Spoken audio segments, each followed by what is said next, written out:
Rabbi इश्रह ली सदरी व यस्सिर ली अमरी वहलुल उक़दतम मिन लिसानी यफ़क़हू क़ौली रब्बी यस्सिर व ला तुअस्सिर व तम्मिम बिल खैर व बिका नस्तईन आमीन या इलाही आमीन। अस्सलामु अलैकुम व रहमतुल्लाहि व बरकातुहू। अल्हम्दुलिल्लाह, आप सब खैरियत से होंगे। अल्लाह हम सबको अपने हिफ्ज़ व अमान में रखे। तो शुरू करते हैं कुरान का तर्जुमा और तफसीर। औज़ु बिल्लाहि मिनश शैतानिर रजीम, बिस्मिल्लाहिर रहमानिर रहीम। अल्लाह रब्बुल इज़्ज़त कुरान में फरमाते हैं, ए औलाद याकूब, याद करो मेरा एहसान जो मैंने तुम पर किया और वो जो मैंने इस ज़माने के सब लोगों पर तुम्हें बढ़ाई दी।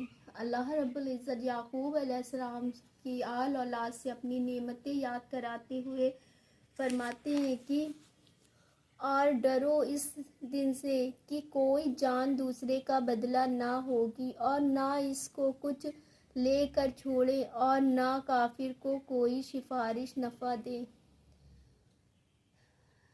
कि देखिए अल्लाह रब्बुल इज़्ज़त फरमा रहे हैं, और ना काफिर को कोई सिफारिश नफ़ा दे।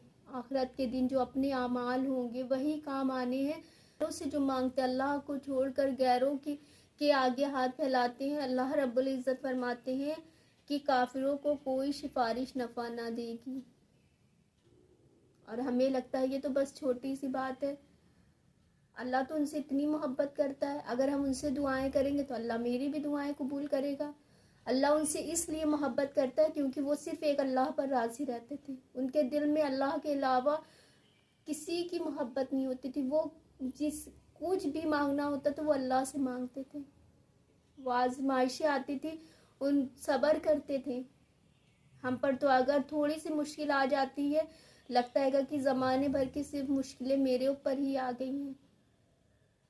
वो सब्र करते थे। अल्लाह इसलिए उनको अल्लाह ने पसंद किया। अल्लाह ये नहीं कहता कि आप उनसे मोहब्बत ना करें। अल्लाह रब्बुल इज़्ज़त फरमाते हैं कि आप उनसे मोहब्बत करें इसलिए कि आप उनके नक्शे कदम पर चलें, कि आप भी कामयाब हो जाएं, आपको भी अल्लाह उसी तरह से पसंद करे, ना कि आप उनके कदमों में जाकर बैठ जाएं। और आगे अल्लाह रब्बुल इज़्ज़त फरमाते हैं, और ना उनकी मदद हो। और जब इब्राहिम को इसके रब ने कुछ बातों से आजमाया तो इसने वो पूरी कर दिखाई। कि देखिए जैसे कि मूसा अलैहिस्सलाम को कोह तूर पर अल्लाह रब्बुल इज़्ज़त ने उनसे बात की तो उन्हें अल्लाह की पहचान हुई। जब उनसे अल्लाह रब्बुल इज़्ज़त ने बात करी और नबी करीम सल्लल्लाहु अलैहि वसल्लम पर वही नाजिल हुई, नाम के साथ ऐसा कुछ नहीं हुआ। वो 16 साल की उम्र में थे तो उनको अल्लाह की पहचान हो गई, बनाई, उससे अल्लाह रब्बुल इज़्ज़त को पहचाना। अल्लाह रब्बुल इज़्ज़त हमसे भी तो फरमाते हैं कि अपनी नज़र तो बार बार आसमान की तरफ लेकर जा, इसमें तुझे कोई फितूर नज़र नहीं आएगा। आसमान का रंग कितना पुराना, हमें लगता है कि कभी आसमान का रंग ब्लीड कर गया, जब देखो तब नया, तब आंखों को ठंडक देता है। वो फिरोजी और ब्लू कलर आपस में मिक्स होते हुए जाते हैं, किस तरह से आंखों को ठंडक देते हैं। हम एक पेंटिंग बनाते हैं, कुछ दिन में वो कलर फीके लगने लगते हैं। घर में पेंट कराते हैं, कुछ वक्त में वो कलर फीके लगने लगते हैं। लेकिन आसमान इतना पुराना, अल्लाह रब्बुल इज़्ज़त फरमाते हैं कि तू बार बार अपनी नज़र आसमान की तरफ लेकर जा, इसमें तुझे कोई फितूर नज़र नहीं आएगा। तो अल्लाह रब्बुल इब्राहीम अलैहिस्सलाम ने अल्लाह रब्बुल इज़्ज़त को उनकी जो कायनात की चीज़ें हैं, हर चीज़ में अल्लाह की पहचान है। हम गौर व फिक्र तो करें, हमें तो अपने कामों से वक्त नहीं मिलता है कि हम इन चीज़ों पर फिक्र भी करें, गौर व फिक्र करें, अल्लाह की पहचान करें।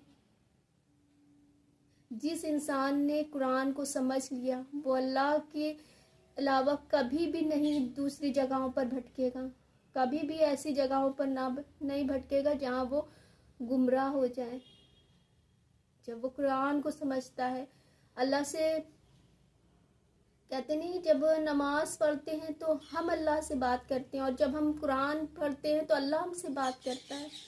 तो जब अल्लाह बात करता है तो फिर किसी से बात करने की ज़रूरत नहीं होती, वो सिर्फ सारी बातें अल्लाह को ही बता रहा होता है। अपनी बंदा वो सिर्फ एक अल्लाह पर राज़ी हो जाता है। इसलिए ایسی جگہوں پر نہ بھٹکے، قرآن کو سمجھے کہ اللہ کتنی جگہوں پر منع کر رہا ہے کہ میرے علاوہ کسی سے نہیں مانگنا ہے، اے میرے بندے میں تیرے شوق سے بھی زیادہ قریب ہوں،